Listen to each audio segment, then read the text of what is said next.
Broadcasting from the business capital of the world, this is the Podcast Business News Network. Welcome back, everybody. Woo alert. I'm saying it right now. This is going to get a little woo-woo, but it is potentially going to answer some questions that may have been on your mind or weighing heavy on your heart. And basically, we're going to talk about animals. We all love animals. They're part of the family. We're so connected to them. What about animals in past lives? And do they come back in another form? I don't have those answers. I have a little bit of evidence, but we're going to start there with an animal communicator. She's been doing this for decades. Got to be honest. She's got experience. She does connect with animals. I've seen it. I've witnessed it. And we're going to dig into this today with Kate Solisti, who's on the program. How you doing today? Hey, Steve. Great to be with you. I don't even know where to begin. I mean, this started because I was telling you a story before we got on here, and then that just turned into, we should talk about this. So I had a past life regression session with someone last week, and an animal showed up.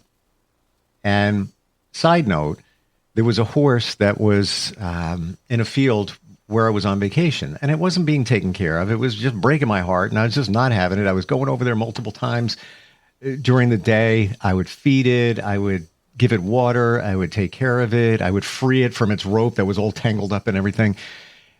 And then I do this past life regression.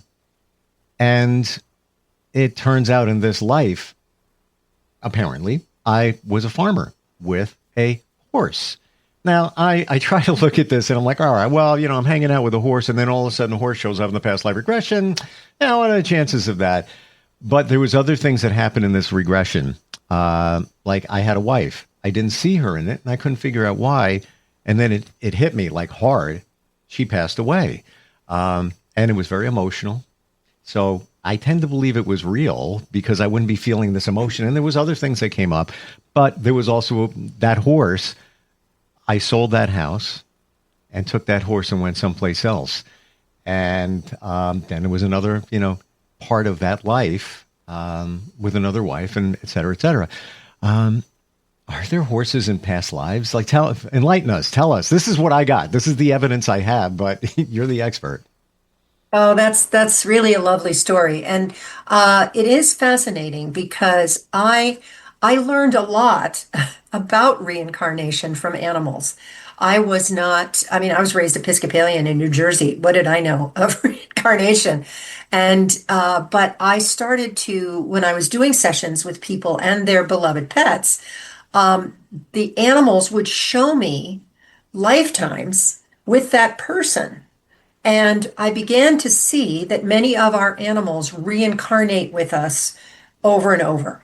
And what's important about that is not only do they do that, Steve, but they often know more about our essential nature and our lifetime mission this time around than we are aware of. And they often do things to push us back on track because they know us so well, and they were with us before. They're here now to help us. And many of them come at a very specific time where we're struggling. They return and they help us through that rough moment and again, get us back on our path or back, from out of a very difficult place. So this whole past life thing, and many people believe that we reincarnate with human family members. Sometimes that's to work things out that we haven't worked out. And other times it's just because we love them and we continue to incarnate as family together.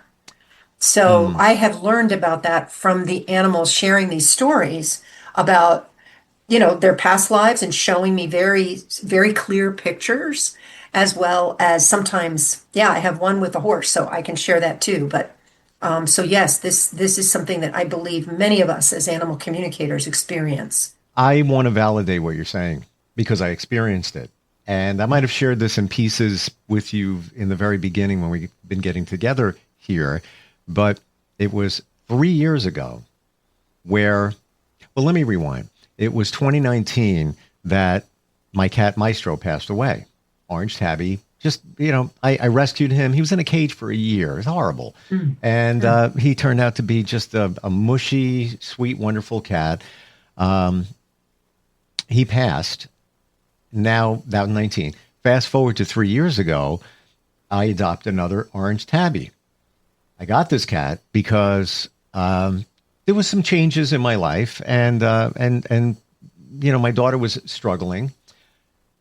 I got it to help us. To be very honest with you, I got that cat to help us. It's Maestro. I'm not even kidding. This cat's name is Rocco. This cat is even more loving, more empathetic, more connected than even Maestro. And I am thoroughly convinced that just what you said, that Maestro either is back or sent this cat. I don't know what it is, but I can walk in at any time and he jumps up on the counter and all he wants to do is kiss you, nuzzle you. He even goes like this. He's like, please, please. And I just go up to him and he's like, he's the sweetest thing. And he made an impact in a big way. And he, just what you said, showed up when he needed to show up. Guess what? A month or two after that, adopted another one who's somewhat mushy, but not the same, but just as sweet. And they're pals and they hang out all together. But spot on, just what you said. I experienced it. Oh, that's beautiful. Thank you for sharing. And, those of us who have a great deal of love and empathy with animals, our animals can make themselves known like that. He's Maestro 2.0, right? Yeah. he's, but it is very common that when they do come back, that they are more of what they were. Again, depending upon what the family needs, and clearly that's what you and your daughter needed, that just unconditional love from an orange fur guy. And so he knew exactly what was needed. And it's likely that, yes, he was Maestro, and he may have been other kitties in your lifetimes, your daughters as well, before. And that's that beauty of that family connection. And because people often ask me, well, after they've passed on, where do they go, and are they going to be born to somebody else? And sometimes they want to stay in spirit for a while, especially if they've had a really tough life, or the person, it's just been a rough time. Sometimes they need to take a break. Wow. But they will often say, well, I'm not coming back right away, but so-and-so wants to come back. It may be somebody they've known in this lifetime, or it may be somebody they haven't met yet in this lifetime. And so they will communicate that. And again, the important thing here is it needs to be both in the animal's highest good to return as well as the humans, because they need to grow and evolve as a soul. They need to want to come back and have a mission, have a purpose as well, just like we do. We it's not random.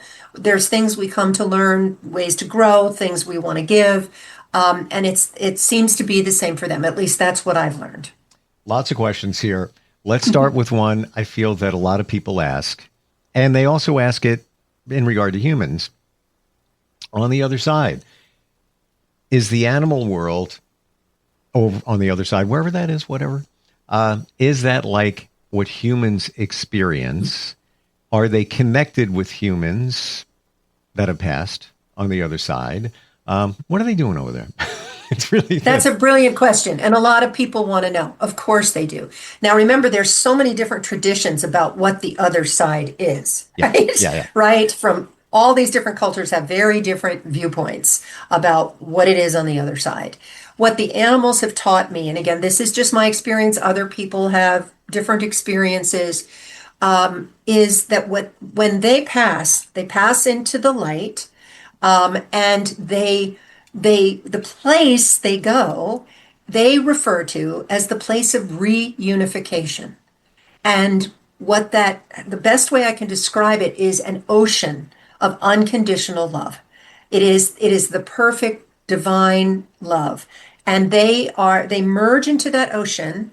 But as I tell my clients all the time, if you walk into the ocean with a dropper in your fingers and you pull up a drop and look at it, you can see an individual drop, or, however you want to define drop, a bunch of little drop of water there in your in that dropper. That's like the essence of your animal. Wow. She and he still hold their essential spirit, but as soon as you release the drop, it merges again within this beautiful ocean of unconditional love. But their consciousness, their awareness, and their connection to the people they love remains. I'm going to share something else here, and this is my this is all based on what you're saying, but this is my belief. And I've worked with psychics for decades. Insert name of psychic, legit ones. I'm not a psychic connoisseur. It just happened that way. I've watched. I'm skeptical they're friends, but I'm still like, I don't know what's going on there. I believe that when an animal or a human passes, their energy is still here. It's still around us. And I don't know if I've ever shared, I get very specific signs from my mom, who passed the same year that Maestro did, all the time. I just ask. I'm going to laser this down to the last time, and this was a week and a half ago. Huh? I went to the store. My daughter wasn't feeling well, so I went to pick up some stuff at the grocery store, and I'm like, I'm going to get myself a treat. I never do that. I'm going to get myself a treat. So I walk by an end cap, and there's baked goods there. Entenmann's is the company, and my mom always loved raspberry Danish. And I always buy the raspberry Danish on her birthday as a remembrance. And I pass by and I'm like, whoa, they have it. You know what? Don't always have it. I'm getting it. That's going to be my treat. I walk out of the grocery store, get in my car, look to the right, and 8 feet away is a truck, an HVAC company. And it's called On the Truck. And I have a picture of it. I wish I could show it. It's not going to be clear. Rose Air is the name of the truck. My mom's name is Rose. So I'm like, all right, Mom, thanks. I guess you're watching. But this, I love it. And this could be, it's a coincidence. Okay, I get it. I look down to start my car, and I look at the clock. It's 9:42 p.m. My mom's phone number was 631-942, number. So for me, that's like final validation. You can't make that up. I want to punch holes in it. That is my proof, and that's one of many examples like that when somebody is gone, or an animal, the energy is still here. It hasn't gone away. What are your beliefs? What are your thoughts? I would totally agree with you. The animals have also described it as we're not far, far away. We're not in some sky place or whatever. Another dimension or whatever. Yes, we are in another dimension, but it is right here. It's right with us. But our frequency that we're vibrating at is way higher than this physical, than this one. And the one that we had when we were in form, which is why we can't see it. We can sometimes feel it. And sometimes, depending upon where we are in our, just energetically, people do like see the cat or dog out of the corner of their eye. And, that has passed. And they're like, I know I just saw him. Or they, I have lots of clients who talk about feeling them on the bed. So there are times where they can influence us in this dimension. And it is fascinating because there's technology that's getting more and more advanced that can actually capture visuals of beings in different dimensions. It's pretty astounding. But wow. We just saw a program the other day that they were doing this work in Sedona at this place where there's all kinds of energy, ley lines, and all kinds of stuff that goes on all the time. And they had this instrument that was able to, they looked kind of like stick figures, but it was able to tune to a different frequency and captured these beings moving around with the human beings, which didn't surprise me because the animals have told me about this parallel dimension or dimensions that they exist in. And so that is what I've learned. I agree that, they're not far, far away, and it's not, again, it's their energy, their essence. It's not that the physical being that they were, because again, they've been many physical beings. So I gave a woo alert at the beginning of this segment. I'm going to retract that now because we have scientific proof. And this is a hard question for you to answer.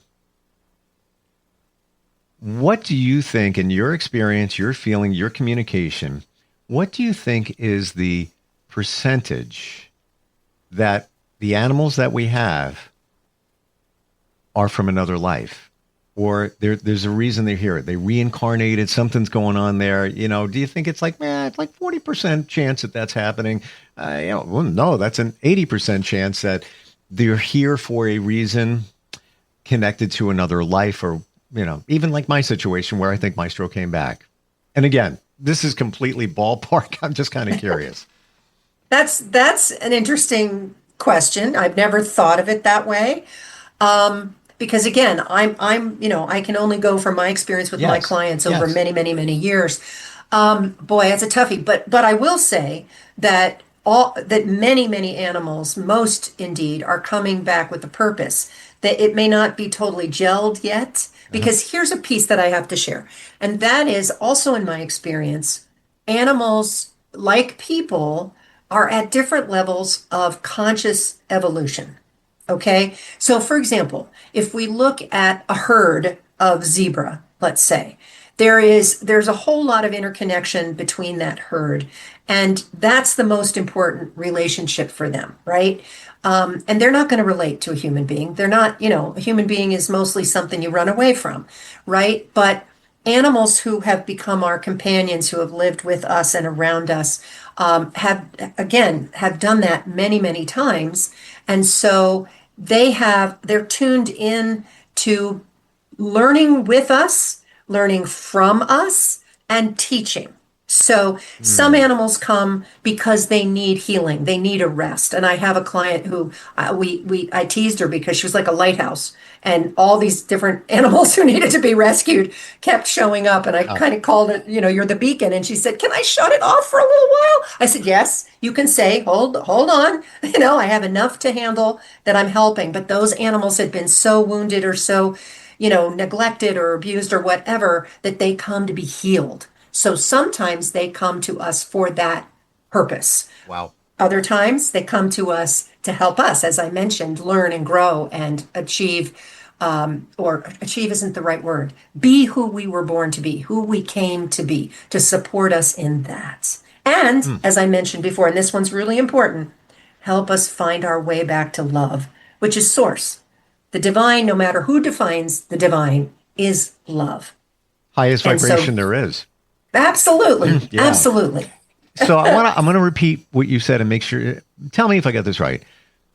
The animal's purpose, one of many, but maybe the fundamental, is to help us find our way back to love. Yes. Numero uno. So thank you for all of that. And you said something that I miss. I don't really think of it this way, but animals always seem like they're here to serve us.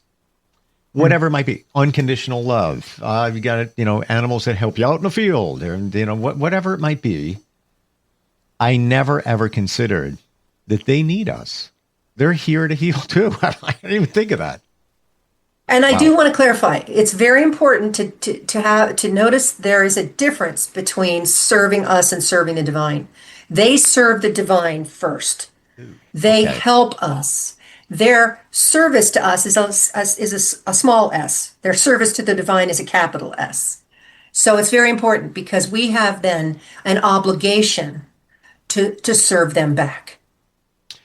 But many of us, all of us, have to heal.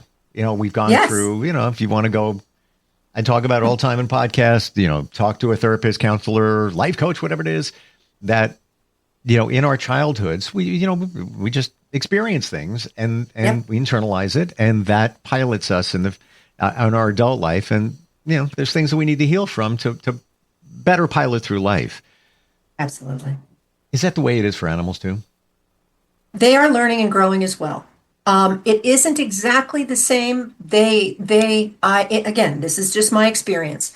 They are learning and growing, but they don't have all these layers of crap that we do. They tend, I will say dogs will take on more stuff, and dogs will often need to be cleared between lifetimes. That's work that I have done to help them get rid of any baggage they've taken. Cats usually don't take crap on. Horses do sometimes. and they will hold a trauma from the past, say if like they were killed in a fire or something or drowned, and I've worked to help with them to help to clear that in this lifetime. So, but all these layers of lessons that humans need to learn happily, they're not burdened with all that crap. Maybe that's why we feel so good around them, because personally, like you said, that woman was a lighthouse. I'm the anxiety magnet. People with anxiety come to me. Like, no, I don't want to be a therapist anymore. I'm empathetic. I get it. I want to help you. But after a while, the energy just can weigh you down. Oh, yeah, it's tough. It seems that they don't take that on so much. They don't, that's not their thing. No. And like I said, though, dogs can, and that's an energetic thing. Cats are really good at taking stuff and keeping it kind of out here, right? Mm-hmm. Massaging it and releasing it. Whereas dogs will often have to take it into their bodies and work with it. And that's how they end up having some problems. But often, as I think we talked about before, if an animal is manifesting an illness and it's a chronic one, keeps repeating, very often I will find when I talk with the person and their animal that they both have the same issue.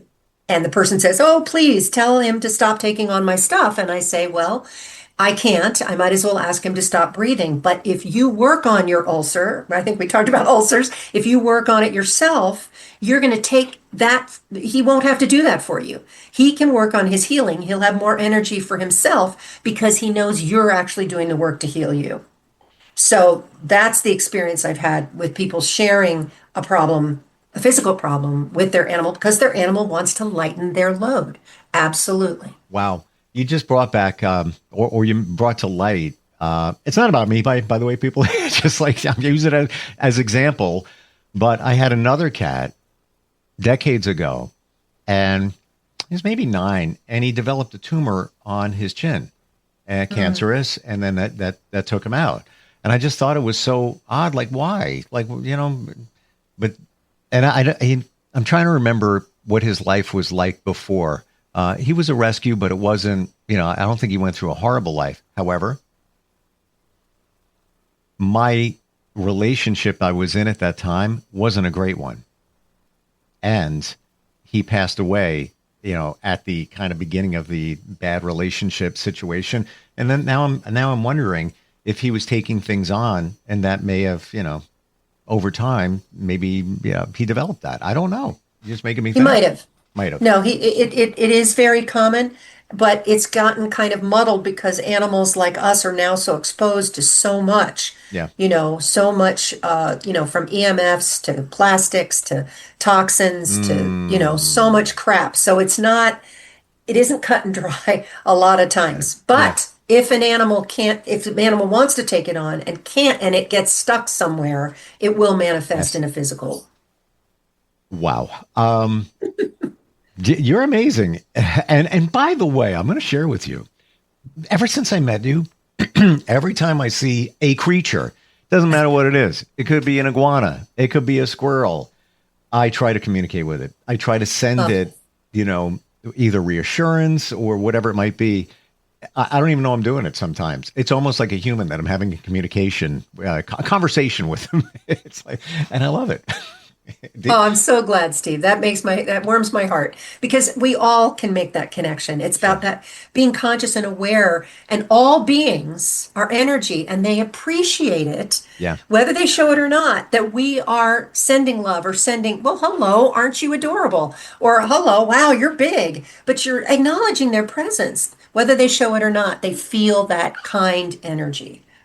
So keep it up. I have a mantra that I've adopted in the past couple of years based on my journey, and I'm going to abridge it with our conversation. It is love everyone, trust few.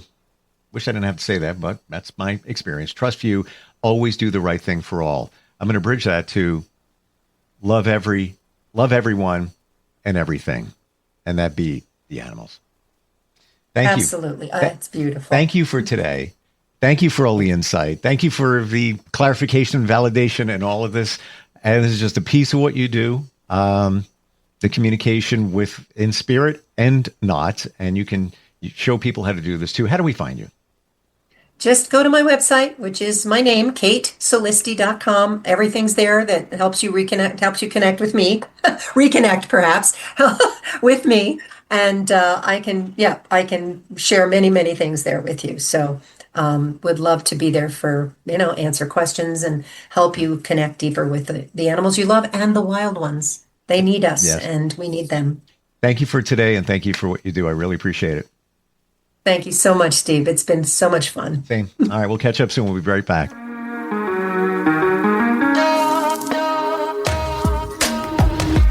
Broadcasting from the business capital of the world, this is the Podcast Business News Network.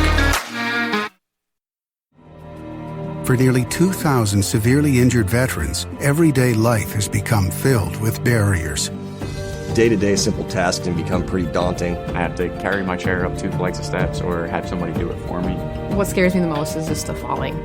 When I'm struggling with my house, I think, to have that one great barrier just knocked down, it's crucial.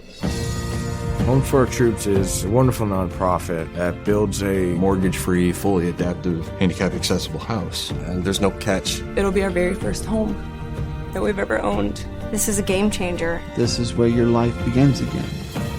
We need you to join us in completing this important mission. Please visit hfotusa.org and help build homes and rebuild lives. Because of you, everything's going to be okay.